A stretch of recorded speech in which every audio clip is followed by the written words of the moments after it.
பேருக்கு தெரியும் தெரியல.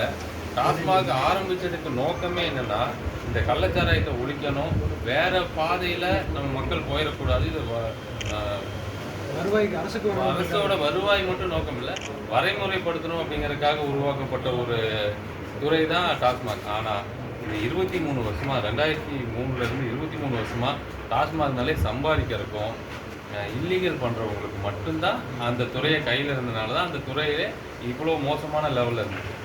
நீங்கள் 10 ரூபா அந்த பாட்டிலுக்கு வாங்கினாலும் அந்த பாட்டிலேருந்து உங்களுக்கு என்ன 1 ரூபா வருமா 1.5 ரூபா வருமா? மீதி பணம்லாம் எங்கெங்கேயோ யார் யாருக்கோ போகும். இருக்கும் அந்த பழி வாங்குறது யாருன்னா நீங்கள் தான்.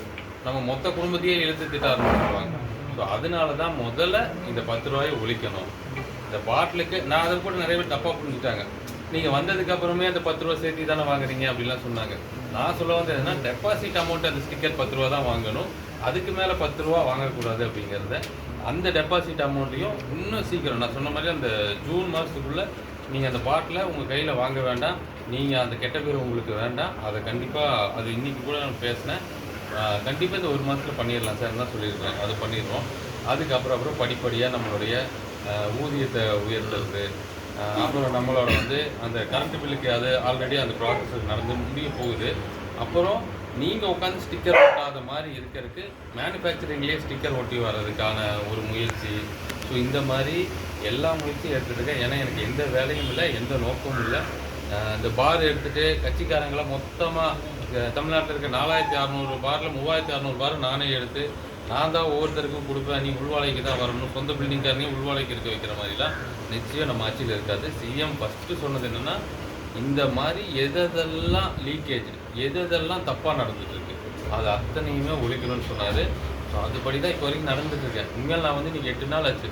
8 நாளில் நான் நல்லா படிச்சிருந்தேன்னா ஐஏஎஸ் கூட ஆகிருக்கும் போல இருக்குது. 8 நாளாக அத்தனை விஷயத்தை படித்தேன். எங்கேருந்து ஸ்டார்டிங்லேருந்து இந்த டாஸ்மாக் உருவான காலத்துலேருந்து உருவாகிறதுக்கு முன்னாடி என்னவா இருந்துச்சு, உருவானதுக்கப்புறம் என்ன ஆயிருக்கு, அது யார் யார் கையில் சிக்கி எப்படிலாம் போச்சு, நம்ம தொழிலாளர்களை எங்கேருந்து அவங்க பழக்கப்பட்டு எந்த இடத்துல குடிக்கிறவன் அந்த மது கடுமையான மாதிரி நம்ம ஆட்களில் சில விஷயத்தை கடுமையாக்கி வச்சுட்டாங்க. ஸோ இதை மீட்டெடுக்கிறது மது குடிக்கிறவங்க மட்டும் இல்லை, விற்கிறவங்களே சேர்த்து மீட்டெடுக்க வேண்டிய கட்டாயம் இந்த சூழலில் இருக்குது. அதெல்லாம் நிச்சயம் நடக்கும், நீங்கள் நம்புங்க. நம்மளோட இந்த 5 வருஷத்தில் இந்த டாஸ்மாக் துறை அரசுக்கு வருவாய் மட்டும் இல்லை, ஒரு கண்ணியமான துறையாக கேரளா மாதிரி, கர்நாடகா மாதிரி, ஆந்திரா மாதிரி ஒரு கண்ணியமாக பார்க்கக்கூடிய, கண்ணியம் கூட சொல்ல வேண்டாம், ரொம்ப அதிகமான வருது, தொழிலாளர்கள் கூட சக தொழிலாளர்களாக நம்மளை பார்க்குற மாதிரி நிச்சயம் உருவாக்கும்.